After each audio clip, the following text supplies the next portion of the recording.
Olá, turma linda, tudo bem? Gente, é impossível compreender a Primeira Guerra Mundial, compreender a República Oligárquica no Brasil, a Revolução Russa, sem compreender o capitalismo. Ambos os fatos têm uma relação profundamente ligada a esse sistema. E afinal de contas, o que é o capitalismo, né? Capitalismo, gente, é um sistema social e econômico cuja principal característica é o quê? Ter a produção, a riqueza, né, nas mãos de um grupo social chamado burguesia. O que é o burguês? Né? Burguês é o dono, tá? É o proprietário de tudo que produz riqueza. E esse burguês, ele contrata pessoas para ajudá-lo na produção dessa riqueza. Essas pessoas são chamadas de trabalhadores ou tecnicamente chamadas também de proletariado. Não é isso?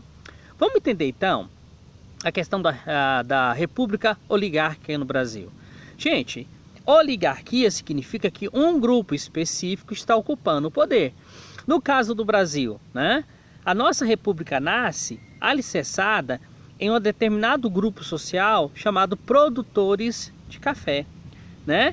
E proprietários rurais ou mesmo pessoas na urbanidade que apoiam esse grupo. Agora, por que esse grupo de proprietários consegue assumir o poder? Porque eles são donos, gente, da maior riqueza do Brasil no começo do século XX, que é o quê? Que é a produção do café e sua exportação. A partir daí, gente, ó, dessa riqueza consolidada, o poder, a política, ela se concentra, ela é dominada por esse grupo, né? E aí eu tenho um Brasil, né, que tem sua base política presa, não é isso? Nos produtores de café, né? Tá vendo aí, gente? Olha a ligação. Capitalismo, produção de riqueza, né? Dono da riqueza, obviamente, chefe da política. E aí, professor, mas e essa relação existe quando se fala, por exemplo, de Primeira Guerra Mundial? Sim, gente. Olha, historiadores de linha marxista costumam dizer o seguinte, ó, que a Primeira Guerra Mundial é uma guerra imperialista. O que é imperialismo, gente? Ó, é o domínio de vastas regiões, né? De povos, continentes, etnias. E para que se faz essa conquista? Vamos entender o porquê dessa conquista? Gente, os países imperialistas eram, obviamente, países industrializados, né? E países que têm indústria, gente, tinha uma lógica bem clara, né? A necessidade de quê? De mão de obra, não é isso? De mão de obra para produzir essa mercadoria. E que mais? Há dois fatores essenciais, que é mercado consumidor e mercado fornecedor de matéria-prima, né? Se eu não tenho matéria-prima, gente, eu não consigo produzir mercadoria. Se eu produzo mercadoria e não tiver mercado consumidor, eu não tenho para quem vender a minha mercadoria. Então o processo morre por aí, né? Mas com o advento da industrialização, né, o mundo, né, se tornou pequeno, começa a grande expansão. Os países industrializados, então, vão procurar esses territórios, conquistar, dominar. Para quê? Para ter essa dualidade. Um mercado consumidor e um mercado fornecedor. Só que esses países, gente, ó, tem uma grande concorrência entre eles. Hoje em dia, por exemplo, os países, quando eles disputam mercados, eles vão disputar com preço, com políticas, né, gerais. Mas naquela época, gente, não era assim.